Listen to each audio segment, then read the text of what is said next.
మన ప్రెసిడెంట్ జనసేనాని పవన్ కళ్యాణ్ గారు అయితే రెండో ఫ్యాక్టర్ నాటి వ్యక్తి ఫ్యాక్టర్ పిఠాపురం జన సైనికులు, పిఠాపురం పౌరులు, పిఠాపురం ఓటర్స్. వీళ్ళిద్దరూ లేకపోతే మేము ఎంత ఏమి చేసినా ఏం ఉపయోగం లేదు. సో మాలో ఎవరైనా ఇంకెవరైనా సరే పవన్ కళ్యాణ్ గారి విజయానికి నేనే దోహదపడ్డాను అని ఎవరన్నా అనుకుంటే అది వారి కర్మ, అంతకంటే ఏం చేయలేం.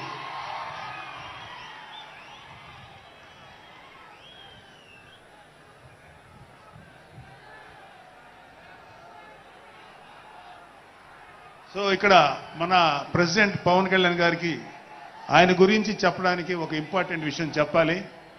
అది ఏంటంటే మొన్న ఈ మధ్యన మా అమ్మగారితో మాట్లాడుతున్నప్పుడు మా కళ్యాణ్ బాబు గురించి ఒక మాట వచ్చింది. యాక్చువల్గా ఇక్కడ నేను ఒక అన్నగా మాట్లాడకూడదు, కానీ నేను ఒక పార్టీ జనరల్ సెక్రటరీగా మాట్లాడాల్సి వచ్చినా కూడా ఒక అన్నగా ఈ ఒక్క విషయం నేను చొరవ తీసుకుని మాట్లాడాలి. సో మా అమ్మని అడిగాను, అంటే ఆవిడ నాతో చాలా ఫ్రెండ్లీగా ఉంటుంది. ఆవిడ అడిగా, ఏదో మాటల్లో వచ్చింది, అమ్మ మమ్మల్ని అంటే ఏ తల్లి అయినా ఒక ఆడతల్లి ఒక స్త్రీమూర్తి బిడ్డను కనేటప్పుడు చాలా నొప్పులు పడుతుంది, అదొక పునర్జన్మ అంటారు. అలాంటిది నేను మా అమ్మని అడిగా, నేను పుట్టినప్పుడు ఏమన్నా పెయిన్స్ అనుభవించావమ్మా అని. మా అమ్మ అంది, నువ్వు పుట్టినప్పుడు నేను అనుభవించినది పెయిన్స్ భూమి మీద ఆడది అనుభవించలేదు, అంత కష్టం పెట్టేవాడు. అది మా అమ్మ చెప్పింది నా గురించి. సరే కళ్యాణ్ బాబు ఎలాగా అన్న, గొప్ప విషయం అంటే నేను షాక్ అయ్యా. వాడు పుట్టినప్పుడు నాకు పెయిన్ అనేది కొంచెం కూడా తెలియలేదురా, అలాగా నాకు పెయిన్ లేకుండా పెయిన్ ఇవ్వకుండా పుట్టాడు. ఈ విషయం నేను కొంచెం షాక్ అయ్యా. అదేంటమ్మా కనీసం పెయిన్స్ ఉంటాయి కదా, ఏమోరా నాకు ఏమాత్రం పెయిన్ తెలియకుండా పుట్టాడని. సో నేనేమంటానంటే పుట్టేటప్పుడు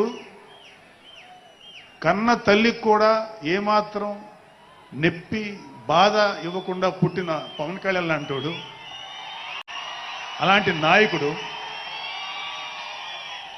ఈ కూటమి భాగస్వామ్యంలో ఉప ముఖ్యమంత్రిగా ఉన్న నాయకుడు ప్రజలకి ఎందుకు బాధలు రానిస్తాడు? వాళ్ళకి ఏ బాధలు కష్టాలు రాకుండా గుండెల్లో పెట్టుకొని చూసుకుంటాడు. అది మనం కళ్ళారా ఈరోజు చూస్తున్నాం. ఇప్పుడు మనం చూస్తున్నది ఆవగింజలో అరవంతు మాత్రమే. కూటమి భాగస్వామ్యంలో పవన్ కళ్యాణ్ గారి భాగస్వామ్యంలో జరుగుతున్న కూటమి ప్రభుత్వం పరిపాలన ఆవగింజలు 1% ఇంకా చాలా ఉంది. ఇప్పుడు చూస్తుంది just tip of the iceberg. అద్భుతమైన పరిపాలన మనకు రాబోతుంది. రాబోయే 20 ఏళ్లలో ఆంధ్రప్రదేశ్ ఒక స్వర్ణయుగం చూడబోతుంది. ఎందుకంటే ఎప్పుడో స్వాతంత్రం రోజుల్లో కొంతమంది మహానుభావులు పుట్టారు. అలాంటి వ్యక్తి ఈ రోజు పుట్టడం, ఈ రోజు మన ముందు ఉండటం మన అదృష్టం.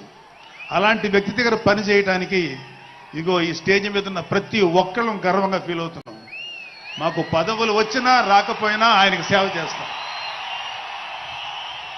నేనేమంటానంటే మీరందరూ తెలుసుకోవాల్సింది, మీరు పవన్ కళ్యాణ్ అంత గొప్పవాడు కండి, తప్పులేదు. రాకపోతే అంతగా అవ్వలేకపోతే ఒక గొప్పవాడికి అనుచరుడిగా మారండి, ఏదైనా మంచిదే. నేను ఆ పని చేశాను. రెండో పని, పవన్ కళ్యాణ్ గారు అంత గొప్పగా నేను అయ్యే దమ్ము లేదు, కానీ ఆయనకి అనుచరుడిగా మాత్రం నాకు అవకాశం ఇచ్చారు. అది నేను చాలా సంతోషపడతాను. ఎందుకంటే ఇవాళ కళ్యాణ్ బాబు లాంటి వ్యక్తి, ఇక్కడ ఉన్నటువంటి మా నాయకులు ఎవరైనా సరే, మేము చూస్తున్నది కేవలం ఒక జనరేషన్ కాదు, రాబోయే 3-4 జనరేషన్స్. అంటే మీరు, మీ పిల్లలు, మీ గ్రాండ్ చిల్డ్రన్ ఎంత మంచి ప్రపంచాన్ని చూడాలి, ఎంత మంచి జీవితాన్ని చూడాలి, ఎంత చక్కటి అవకాశాలు రావాలి అనేటువంటి ఆలోచనతోటే ముందుకెళ్తున్నాం. ఖచ్చితంగా రాబోయే 20 ఏళ్లలో ఇది జరిగి తీరుతుంది. పవన్ కళ్యాణ్ గారు ఒక జనరేషన్ కోసం కాదు, రాబోయే 2-3 జనరేషన్ల కోసం కూడా ఆలోచించగలిగేటువంటి గొప్ప నాయకుడు. ఇంకొక చిన్న విషయం ఏంటంటే, నాకు ఎమ్మెల్సీగా అవకాశం ఇచ్చినటువంటి మన ప్రెసిడెంట్ పవన్ కళ్యాణ్ గారికి నా హృదయపూర్వక కృతజ్ఞతలు. అలాగే నేను ఎమ్మెల్సీ కావటానికి నన్ను ప్రోత్సహించినటువంటి వ్యక్తులు, లేదా నేను ఎమ్మెల్సీగా ఉండాలని కోరుకున్న మీలాంటి ఎంతో అభిమానించే కార్యకర్తలు, అలాగే మా నాయకులు, ఆ రోజు నాకు సపోర్ట్గా వచ్చినటువంటి మా నాయకులందరూ, మనోహర్ గారు, రామకృష్ణ గారు, విష్ణుకుమార్ రాజు గారు, లోకేష్ గారు, వీళ్ళందరికీ కూడా నా హృదయపూర్వక కృతజ్ఞతలు. అంటే దేవుడు అనేవాడు మనం అడిగితే వరాలు ఇస్తాడు, ఖచ్చితంగా వరాలు ఇస్తాడు. కానీ అడగకుండానే వరాలు ఇచ్చేవాడు పవన్ కళ్యాణ్. అతను ఏమని పిలవాలో మీరే డిసైడ్ చేసుకోండి. చివరగా ముఖ్యమైన విషయం ఏంటంటే, జనసేనకి ప్రాణవాయువు లాంటి వాళ్ళు కార్యకర్తలు, వీర మహిళలు, జన సైనికులు, అభిమానులు. నేను ఒక జన సైనికుడిని అని చెప్పుకోవటంలో ఉండే ప్రైడ్ నాకు ఇంకా ఏ విషయంలో రాదు. చాలా గర్వపడుతుంటాను. సో అలాంటి జన సైనికులకి మీ అందరికీ మేమందరం అండగా ఉంటాం. ఏదైనా చిన్న చిన్న ఇబ్బందులు తలెత్తినా అవన్నీ సరిచేస్తాం. ఇంకొక విషయం ఏంటంటే, జనసేన పార్టీ ఒక్కటే మీరు ఒక కార్యకర్త స్థాయి నుంచి అత్యంత ఉన్నతమైన స్థాయికి చేరుకోగలిగేటువంటి డెమోక్రటిక్ వాల్యూస్ ఉన్నటువంటి పార్టీ జనసేన. కాబట్టి జనసేనలో ఉండండి, జనసేనని ప్రోత్సహించండి. మీకే కాదు, మీ బిడ్డలకు కాదు, మీ మనవళ్ళకు కాదు, రాబోయే తరాలందరికీ జనసేన అండగా ఉంటుంది. మీ అందరికీ మేము ఫుల్ సపోర్ట్ చేస్తాం. మిమ్మల్ని అందరినీ గుండెల్లో పెట్టుకొని చూసుకుంటాం. ఎందుకంటే మా వెనకాల ఉన్నది ఒక శక్తి, దట్ ఈస్ పవన్ కళ్యాణ్. జై పవన్ కళ్యాణ్, జై జనసేన, జై హింద్.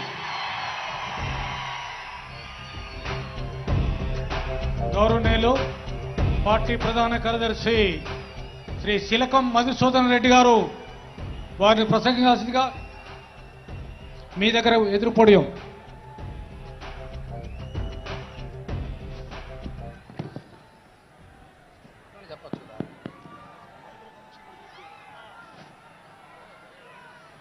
పన్నెండవ ఆవిర్భావ సభకు విచ్చేసినటువంటి ముఖ్య అతిథులు పిఎస్సి చైర్మన్ శ్రీ నాదెండ్ల మనోహర్ గారికి, మంత్రివర్యులు కూడా